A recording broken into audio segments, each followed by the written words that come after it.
반갑습니다. 네, 마스크를 좀 보겠습니다.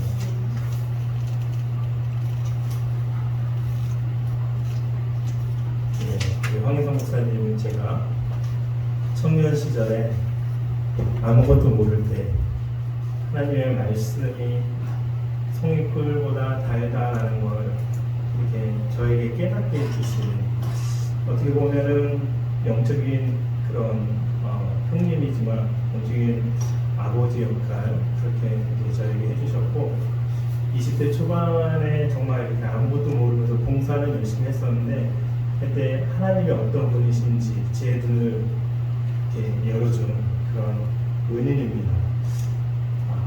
그때 제가 우리 황희성 목사님께 신학을 하라고 했는지 아무런 기억이 없습니다.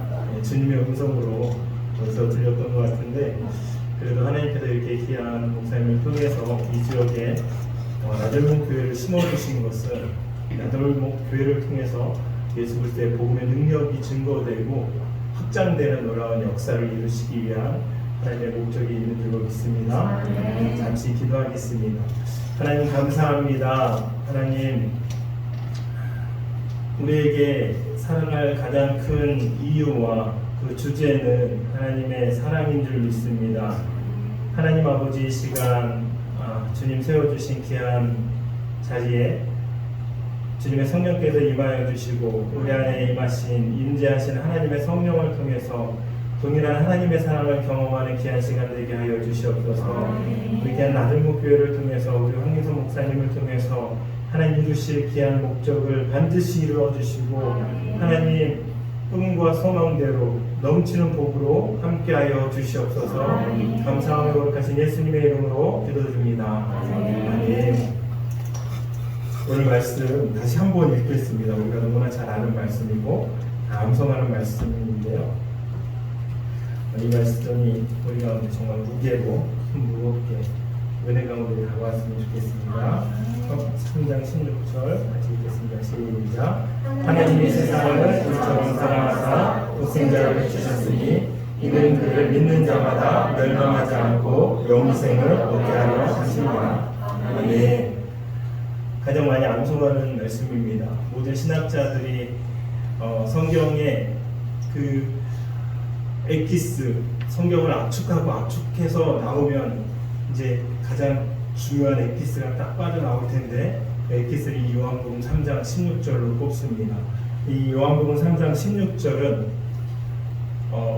니고데모라는 그 바리새인과 예수님의 대화로부터 쭉 이어집니다. 3장 처음에 보면 니고데모가 밤중에 예수님께 찾아가서 예수님께 여러 가지 질문을 하게 됩니다. 근데 그 질문을 하는데 예수님께서 알 수 없는 얘기를 막 하시는 거예요. 그 예수님께서 거듭나지 않으면 하나님 나라에 들어갈 수 없다.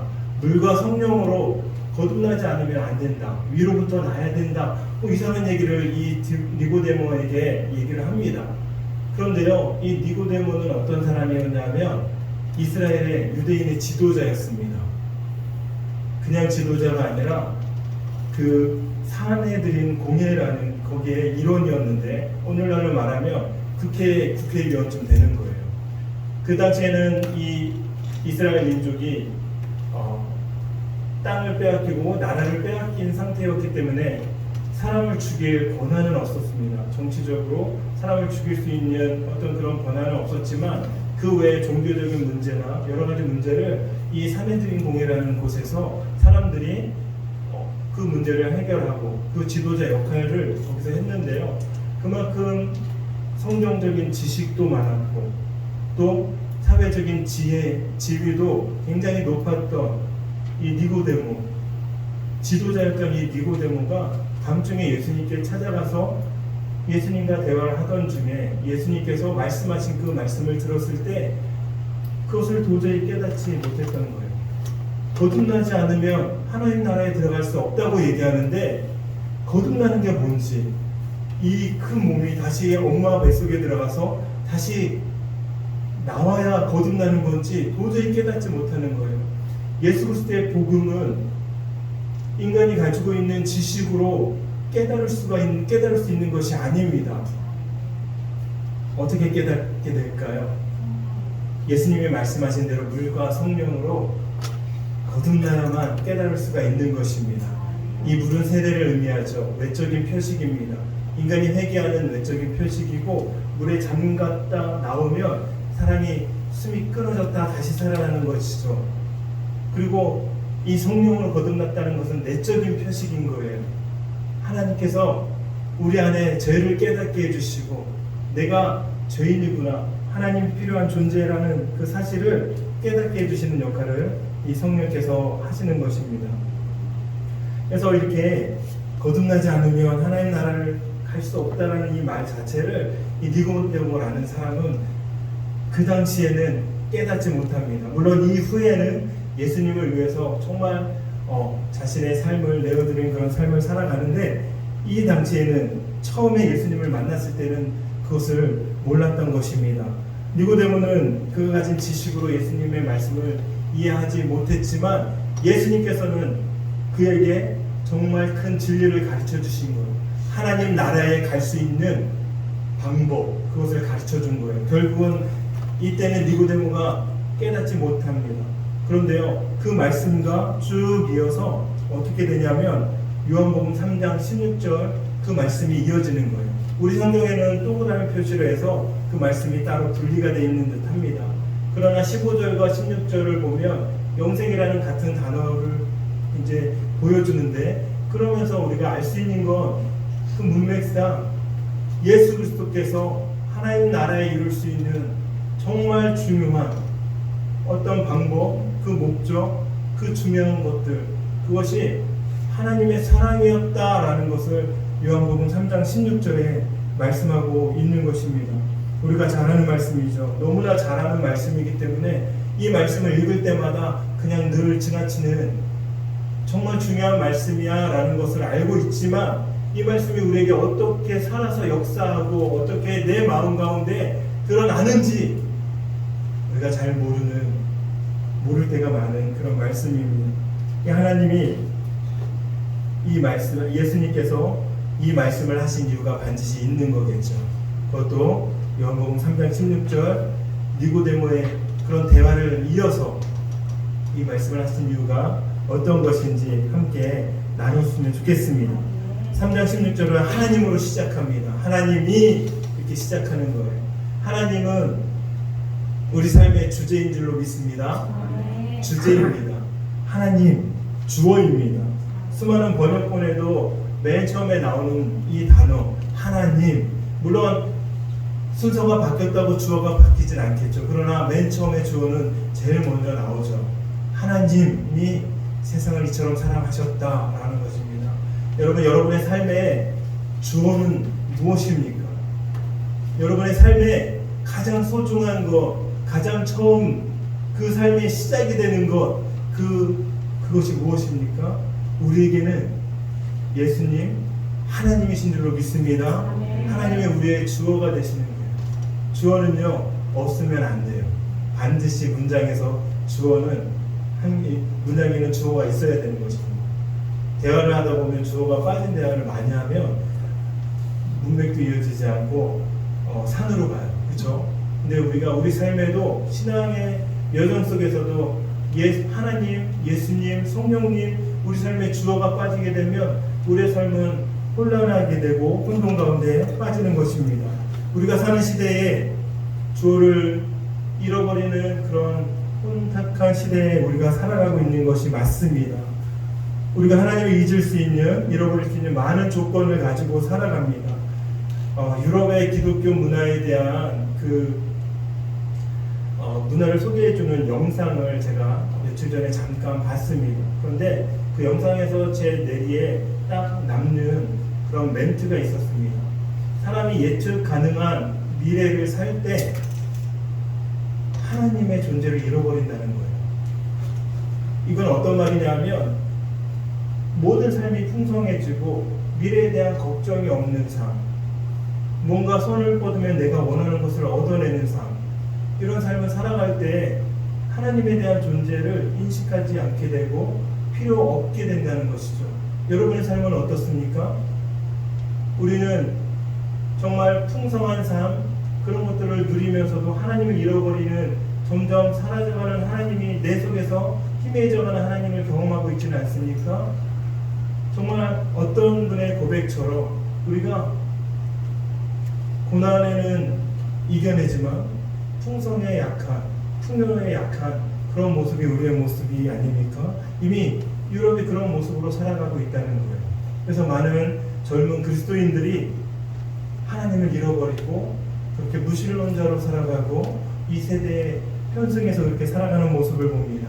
그래서 풍요로운 것들, 미래가 예측 가능한 그런 시대에 살아간다는 것은 하나님을 믿는 것이 너무나 어렵고, 하나님을 내 인생의 주어로 삼고 살아가는 것이 너무나 힘든 세상이 되었다는 것입니다. 그러나 이 시간 우리 가운데 있는 우리의 이 나들목 교회 안에 있는 우리 귀한 성도님들, 그럼에도 불구하고 하나님을 끝까지 붙들고 살아가는 믿음의 성도님들 되시길 간절히 소망합니다. 본문을 다시 보면 하나님께서 사랑하신 대상이 나오죠. 그 대상은 세상입니다.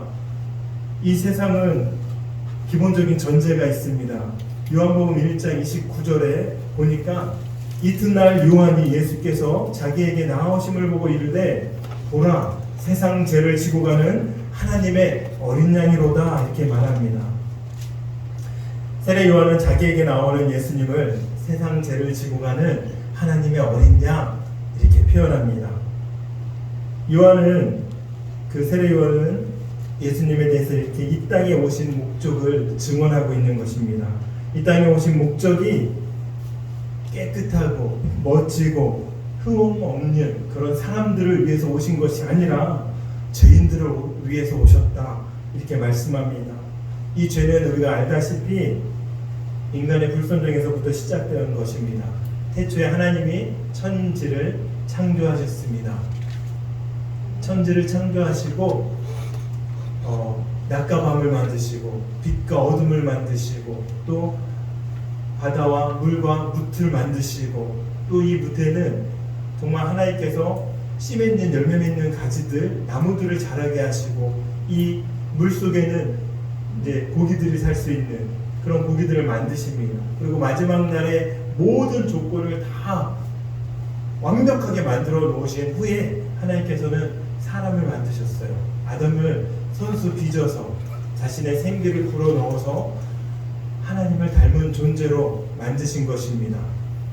그리고 하나님과 사람이 구분되는 게 없어요. 이 구분되는 그 구분점이 뭐냐면 최초의 계명인 것입니다. 내가 너에게 동산 모든 열매를 다 허락했단다. 심지어는 내가 만든 모든 것들을 네가 다 다스려라, 정복해라. 하나님께서 놀라운 복을 주셨어요. 그런데 단 한 가지 하나님께서 하지 말라라는 계명을 주신 겁니다. 중앙에 있는 선악을 알게 하는 그 생명나무, 선악을 알게 하는 그 선악과 선악을 알게 하는 그 나무의 열매는 네가 절대로 먹으면 안 돼. 그것을 먹으면 반드시 죽을 거란다. 하나님과의 이 계명은요, 인간이 신이 될 수 없는 경계선, 너는 피조물로서의 너의 자리를 지킬 수 있는 하나님이 우리에게 주신 완전히 그냥 최소한의 그런 경계선을 지어주신 거예요. 그래서 이것을 명령하셔서 중앙에 있는 선악과를 먹지 말라고 말씀하셨습니다. 그런데요, 정말 그 풍성한 것들, 허락하신 그 많은 것들, 너무나 큰 은혜들을 바라보고 그것을 따라가야 되는데 허락하지 않은 이 하나에 딱 꽂힌 거예요. 우리가 알다시피 정말 하와가 먼저 먹고 아담에게 건네준 그 선악과를 아담도 먹습니다. 그런데요, 아담이 그 먹고 나서 변화가 일어나는 거예요. 자기의 벗은 몸을 봅니다. 이 벗은 몸은 거룩한, 정말 깨끗한, 전혀 부끄럽지 않은 그런 하나님이 만드신 순결한 그런 상태였던 거예요. 그런데 말씀에 불순종한 이후에, 선악과를 따먹은 이후에 눈이 밝아졌습니다. 이제는 보지 말아야 될 것들을 보게 됩니다. 제 모습이 보이고 또 부러움을, 어떤 이 감정을 깨닫게 됩니다. 그래서 자기가 그것을 해결하고자 그 무화과 나무를 통해서 자기의 부끄러운 모습들을 가려버리죠. 유대인의 전승에는 이 선악과가 무화과 나무 열매라는 그런 전승도 있습니다. 물론 이게 성경에 나와 있지 않기 때문에 정확하진 않아요. 근데 그 잎을 가지고 아무리 가려보고 해도 가려지지가 않아요. 태양이 비추면 다시 말라버립니다.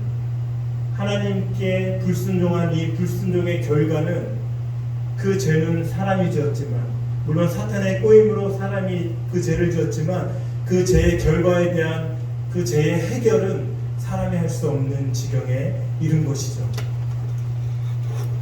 하나님이 부르십니다. 아담아, 아담아, 아담아 어디 있느냐? 물리적인 장소를 하나님이 물어보신 것이 아닐 것입니다. 너의 영적인 위치, 나와 아름답게 교제했던 그 자리에 내가 없는데 너는 어디 있는 거니? 하나님의 그 부르심 속에, 그 찾는 목소리 속에 하나님의 안타까운 그런 마음이 다 배어 있는 거예요. 내가 어디 있느냐? 여러분 어디에 있습니까? 제약의 장소에 있는 것이 아니라 하나님이 기뻐하는 자리에 늘 머물 수 있는 귀한 은혜가 있기를 소망합니다. 아담은 그렇게 하지 않았어요. 아담은 불순종한 이후에 하나님이 찾는 자리에 없었습니다. 그때 세상에 죄가 들어온 것입니다.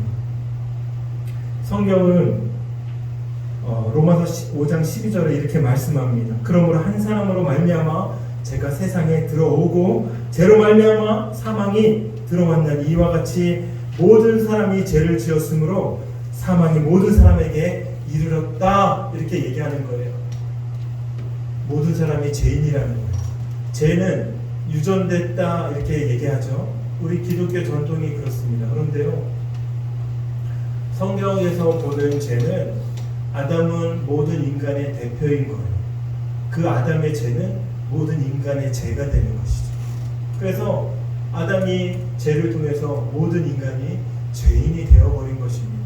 이제는 그 죄는 그때의 죄뿐만 아니라 미래의 아담의 후손을 태어난 그 사람들까지도 죄인으로서 자기 스스로 그 죄를 해결할 수 없는, 아무리 노력해도 과학이 아무리 발달해서 정말 100세, 200세, 300세 사는 저주를 받아도 그 죄는 해결할 수 없는 거예요.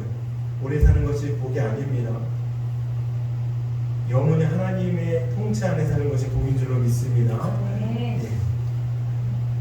인간은 그렇게 이제 범죄함으로 죄인이 되었고 그 죄로 말미암아 계속해서 비뚤어진 시각으로, 비뚤어진 마음으로 살아가게 된 것입니다. 한 사람으로 말미암아 죄가 세상에 들어왔습니다. 그래서 요한복음 3장 16절에서 말씀하고 있는 이 세상이 이런 세상입니다. 문자는 코스모스라는 이 단어는 어떤 질서를 얘기하지만 왜곡된 질서가 유지되는 그 세상을 이 세상이라고 얘기하는 것입니다. 하나님께서 사랑하셔서 독생자를 보내신 그 세상은요, 좋은 세상이 아니에요. 정말 통치할 만한 세상이 아닌 거예요. 이미 죄로 인해서 누군가의 희생이 필요한 그런 세상이 된 것입니다. 저들 스스로 그 죄를 해결할 수 없는 그 세상이 여기서 말하는 그 세상인 것입니다. 요한복음 3장 16절 그 말씀이 하나님이 주어지만 하나님이 주어로 이 땅에 우리를 사랑하시는 그 목적이 이 세상이라는 것입니다. 우리는 이 세상에 예수님을, 그 독생자를 하나님께서 보내셨다라는 말씀을 요한복음 3장 16절을 통해서 알 수 있는 것입니다. 이 사건을 통해서 하나님의 사랑의 그 대상이 죄인이라는 것을 알 수 있는 것이죠. 하나님의 사랑의 출발선은 어디인가요? 바로 죄인, 거기가 하나님의 사랑의 출발선인 것입니다. 우리 옆 사람 한번 보실까요? 그분이 하나님 사랑의 출발선인 거예요. 보이십니까? 그러면 죄인으로 봐야 되는 것이 아니라 하나님의 사랑이 이 지체를 통해서 적용되는 그 시작점으로 봐야 되는 것입니다. 할렐루야. 그래서 우리는 이 세상이 얼마나 예수님이 오셔서는 안 되는 세상인 것을 너무나 잘 알고 있습니다. 세상을 보지 않고 내 자신, 나를 봐도 나 같은 죄인을 위해서 뭐가 부족해서 이 땅에 오셨을까, 그런 생각을 하게 되는 것입니다. 예수님 당시에 유대인만 구원이 있었다고 믿었을 거예요. 특히 바리새인들은요, 부활이라는 사상을 믿었습니다. 구원을 믿었던 거예요. 그런데 예수님이 이 말씀을 하는 순간 너무나 큰 충격이 있었을 것이죠. 세상이 구원을 받는다고? 세상이? 구원은 유대인에게서만 이루어지는 구원이어야 되는데 세상이 구원을 받는다고? 하나님의 사랑이 유대인을 넘어서 유대인에게 한계를 짓는 것이 아니라 유대인을 넘어서 모든 이방인들에게, 유대인이 그렇게 개처럼 취급하고 개 취급하고 유대인이 인정하지 않았던 저 이방인에게도 이 구원이 이룰 수 있다는, 저들도 죄인이며 하나님의 사랑이 저들에게도 적용될 수 있다는 이 말씀을 듣고 너무나 충격적이었을 것입니다. 하나님의 사랑은요, 유대인을 넘어서 온 세계에 이르는 줄로 믿습니다. 이 세상이 그처럼 충격적인 단어예요. 이 유대인에게 놀라운 하나님의 사랑이 세상으로 적용되는 그 말씀이 이 요한복음 3장 16절에서 말씀하는 그 말씀이라는 것입니다. 우리 한번 다시 이 말씀을 읽어보겠습니다. 하나님이 세상을 이처럼 사랑하사 독생자를 주셨으니 이는 그를 믿는 자마다 멸망하지 않고 영생을 얻게 하려 하심이라. 여기서 이처럼 이 단어가 또 눈에 들어옵니다. 이 단어는 우리를 얼마만큼 사랑하셨는지 알려주시는 그 말씀입니다. 다른 성경 번역에 보니까 이 말씀이요, 지극히 사랑하사, 이렇게 표현을 했더라고요. 이처럼보다 더 큰 어떤 그런 더 크게 묘사할 수 있는 그 사랑의 어떤 그런 모습들이 없는 것 같습니다. 이처럼 이 부사를 사용한 것이죠. 이처럼 이 단어는 어떤 사랑인지 우리가 잘 알기 어렵습니다. 그래서 앞에 있는 구절을 보면 조금 우리가 알 수 있는데요. 요한복음 3장 14절 15절 보니까 모세가 광야에서 뱀을 든 것 같이 인자도 들려야 하리니 이는 그를 믿는 자마다 영생을 얻게 하려 하심이라, 이렇게 얘기합니다. 모세가 광야에서 뱀을 든 것 같이 인자도 들려야 한다, 이렇게 말씀하고 있습니다. 민수기 21장에 보면요, 불뱀 사건이 나옵니다. 이스라엘 백성이 광야를 지나는데 이 에돔 민족이 있습니다. 에돔 민족의 그 땅을 통과하면 지름길을 가서 정말 어려움 없이 갈 수 있는데 에돔 민족이 분노한 거예요. 오지 마라. 사실은 에돔 민족은 그 에서의 후손 아닙니까? 그래서 이삭과 에서는 형제예요. 물론 약속의 자손은 이삭입니다. 그런데 어떻게 보면 그 형제의 땅을 밟고자 하는데도 불구하고 거부한 거예요. 그래서 뺑 돌아가는 여정에 있는 거예요. 광야에서 저 같아도 불평이 나올 거예요. 정말 햇볕이 쨍쨍 내려지는 그 광야. 물론 구름도 있고 구름기둥과 불기둥으로 하나님 늘 인도해 주셨지만 지름길에서 뺑 돌아가는 그 여정에 불평이 안 나올 수가 없는 거예요. 특히 이스라엘 민족은 불평에 굉장히 익숙해 있는 그런 사람 아닙니까? 늘 중얼중얼 불평하는 그런 민족이 이스라엘 민족인데요. 그게 이스라엘 민족만 그런 것 같지는 않은 것 같아요. 그렇죠? 살아가면서 늘 우리도 많이 불평하게 되는데 이때는 특히 그 불편한 마음, 불평을 모세에게, 하나님 세우신 지도자에게 막 토해내는 거예요. 그러면서 이 모세에게 그 저항을 하고 항고를 하는데 이 모세는 그 불평을 듣고 있겠죠. 근데 그 불평을 모세가 들은 것이 아니라 하나님이 듣고 계시는 거예요. 여러분, 하나님이 기도도 들으시지만 불평도 들으십니다. 제가 보니까요, 불평을 조금 더 잘 들으실 때가 있는 것 같아요. 이 광야에서 이스라엘 민족이 불평하는데 바로 하나님께서 불뱀을 부르시는 거예요. 불평하는 그 입술을 불뱀의 입술을 통해서 막아버리십니다. 그래서 불평하는 그 사람들에게 불뱀을 보내서 이제 물려서 죽어가고 있는데 모세가 그 모습이 너무 안타까워. 그래서 하나님께 기도합니다. 하나님 살려주십시오. 이 백성을 살려주십시오. 하나님께서 그 또 기도를 들어주시는 거예요. 우리 하나님 그 기도를 또 들어주시는데 하나님께서 방법을 얘기합니다. 장대에 노뱀을 만들어 달아라. 그것을 높이 들어올려서 그 노뱀을 달면 그것을 쳐다보는 사람들은 다 살아날 것이다 라고 말씀합니다. 이 모세는 너무나 다급하게 이 노뱀을 만들어서 긴 장대에 노뱀을 달았겠죠. 그런데요, 모든 사람이 볼 수 있도록 높이 달았을 것입니다. 그 당시에 출애굽한 사람은 학자들이 한 200만이라고 보는데 정말 그 출애굽한 사람들이 다 보려면 정말 높이 달았겠죠. 모든 사람이 볼 수 있게끔 노뱀을 높이 들어 올린 거예요. 그러나 모든 사람이 본 것이 아니겠죠. 믿음이 있는 사람이 그 노뱀을 본 것입니다. 저 노뱀을 보면 내가 치유받을 수 있다라는 하나님의 말씀을 믿은 사람들이 아마 노뱀을 보았을 것입니다. 그러나 그 말씀을 무시했던 사람은 노뱀을 보지 않았겠죠. 많은 사람들은 이 노뱀이 예수님이라고 상징합니다. 그런데요, 오늘 핵심은 뭐냐면 들어 올렸다라는 거예요.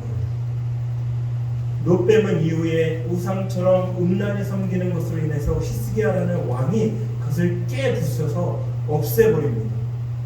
노뱀 자체가 중요한 것이 아니라 들여 올려진 그 노뱀, 그것을 바라본 사람들은 치유를 받았다는 거예요. 오늘 예수님께서 말씀하신 것처럼 들려야 한다라는 그 말씀은 노뱀처럼 들려야 한다라는 것이죠. 십자가에 예수님께서 들어 올려서 십자가에 달리신다는 것을 이 말씀을 통해 보여주는 것입니다. 십자가에 올려져 죽으심을 말씀하고 있는 것입니다. 그 십자가를 바라보는 사람들은 살아나는 것입니다. 할렐루야. 십자가를 바라본다는 것은요, 믿음의 적극적인 모습들이에요. 믿음의 적극적인 행위를 얘기하는 거예요. 믿음이 없는 사람들은 절대로 십자가를 볼 수가 없는 것입니다. 세상을 위해서, 이 세상의 모든 사람들을 위해서 이 십자가를 십자가에 들어 올리신 그 예수님, 이것은 모든 사람이 이 예수님의 십자가의 구원의 놀라운 은혜를 받을 수 있지만 모든 사람이 다 구원을 받을 수 있다는 것은 아니에요. 그것을 믿음으로 바라보는 사람입니다.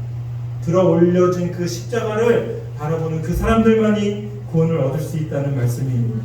하나님께서는 독생하신 아들을 우리를 위해서 십자가에 내어줌으로 우리에 대한 사랑을 증거하셨다라고 말씀하고 있습니다.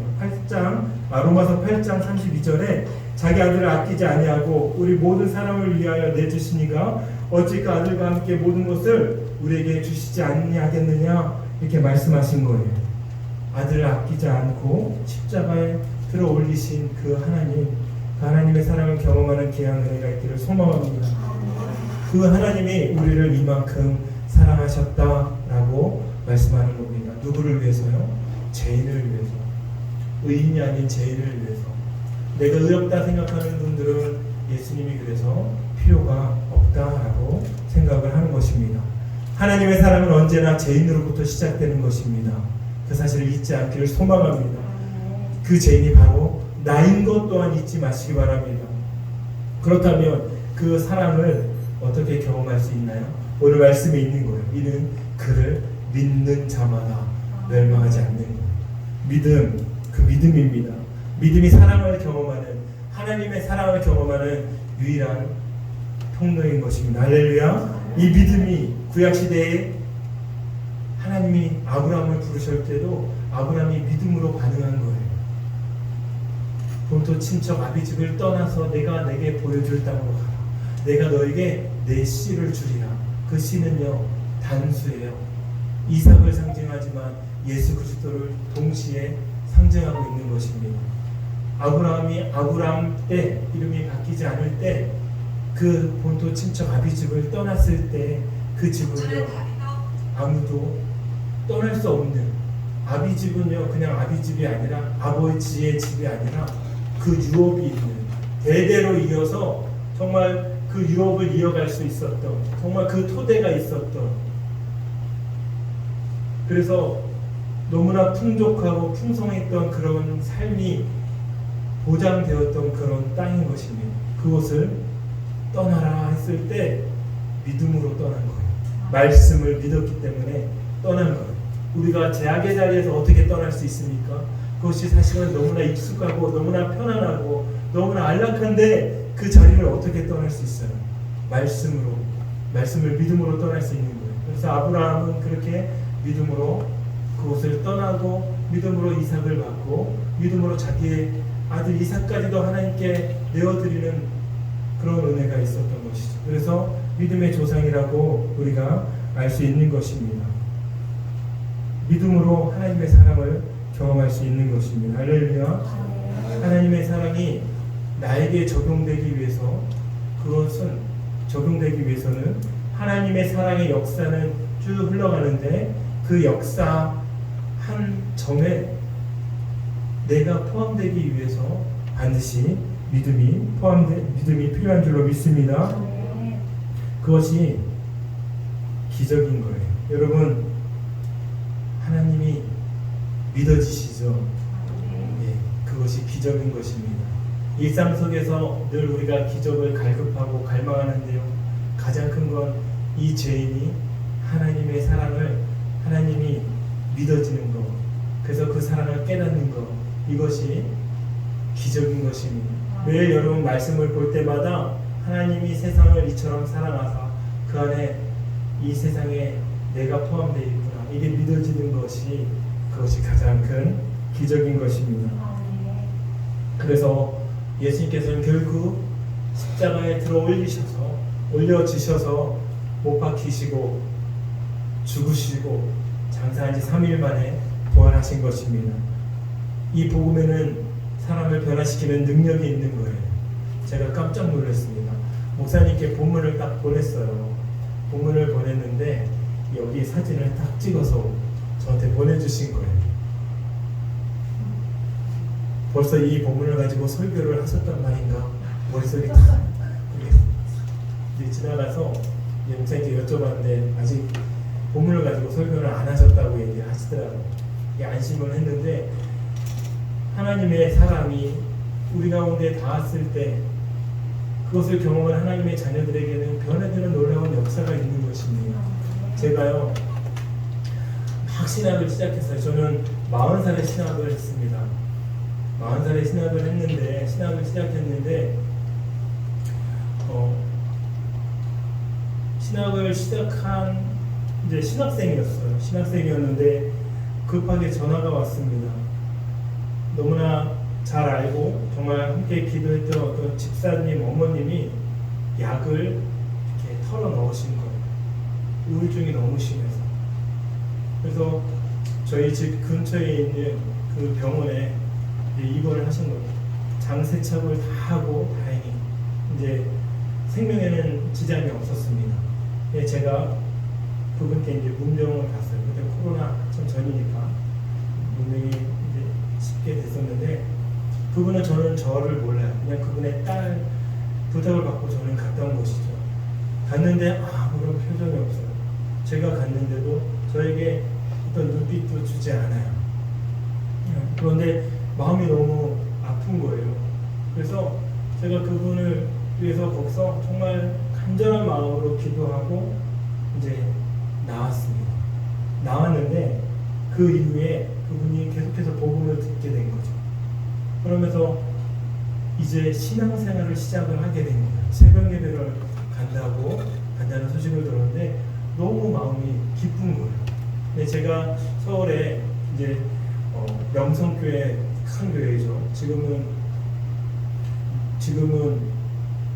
제가 나온 지 꽤 오래되고 어떤지 모르겠는데 그때 전도사 사역을 했었습니다. 근데 거기서 전도사 사역을 하는데 그 전도사님들이 세례 받을 때 세례 교육을 해요. 세례 문답을 해요. 그래서 이제 정말 한 번 세례를 받으면 수백 명의 세례를 받기 때문에 누구를 담당해서 세례 교육할지 전혀 알 수 없는 상황이에요. 근데 제가 이제 세례 교육을 하기 위해서 전도사 교육자들이 쭉 서 있고 사람들이 세례받은 사람들이 한 사람씩 나와서 교육을 받는데 제 앞에 그 어머님이 딱 서시는 거예요. 깜짝 놀란 거예요. 그래서 그분이 저에게 이제 저는 알고 있었죠, 누군지. 그분도 저를 이제 알고 있었던 거예요. 같이 세례 교육을 시키는데 세례 교육에 이 요한복음 3장 16절 말씀 암송하는 장면이 나옵니다. 저는 그분과 함께 이 말씀을 같이 암송을 하는데 이분이 눈물을 막 흘리시면서 자기의 어떤 그런 과거에 대해서 정말 회개하는 모습이 보이는 거예요. 저도 이분의 그 여정을 아니까 같이 울면서 이 말씀을 같이 계속 암송하고 이 말씀을 마음에 새겼는데 그분이 편지에 저에게 편지를 써서 그렇게 말씀을 하시더라고요. 전도사님, 제가 하나님을 믿기 전에 몰랐는데 하나님을 믿으니 너무너무 이렇게 좋은 하나님을 왜 못 믿었는지 몰랐는지 모르겠다는 내용의 편지를 2장을 이렇게 저한테 보내신 거예요. 저는 이 말씀을 볼 때 그분이 늘 기억이 나요. 하나님의 말씀이, 그 사랑이, 그 복음이 사람을 이렇게 변화시키고 정말 죽음 직전까지 갔던 그 생명을 살리시고 그 인생을 완전히 새 사람으로 그렇게 변화시키는 능력이 있구나. 그것은 이 어머님에게만 적용되는 말씀이 아니라 저와 여러분에게도 동일하게 적용되는 하나님의 강력한 메시지인 줄로 믿습니다.